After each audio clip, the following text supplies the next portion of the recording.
get to know our professors. Katie Reed, you are an associate professor of musicology at Cal State Fullerton. Now, as a professor of musicology, I would imagine you have to be good at improv. And you were once giving a lecture on French grand opera and the power went out. How did you improv? Yeah, the power went out across the entire campus, and I was ready to shut things down, but my awesome students took out their cell phones, turned on their flashlights, lit up our classroom, and wanted to keep going. So we kept going with our opera that day. Excellent improv. Let's go over to John Harkless, an associate professor of chemistry from Howard University. You did a very interesting thing. Your doctorate was done without any actual chemicals. Yes, that's correct. I have a PhD in theoretical chemistry, which means that I developed the models that explain how chemicals down to the electrons.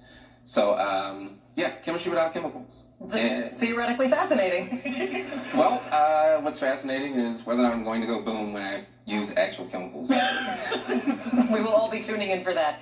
And Marty Knipe, an elementary science education professor at Northern Arizona University. You like to get very up close and personal with your students, is that right?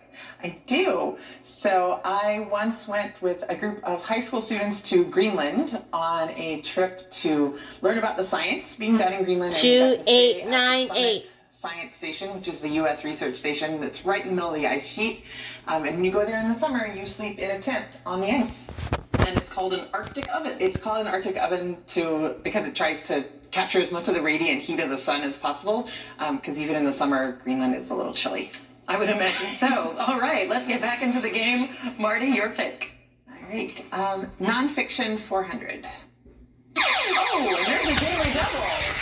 You are in third place with 1,400. How much would you like to wager? I'll do 1,000. Here's your clue.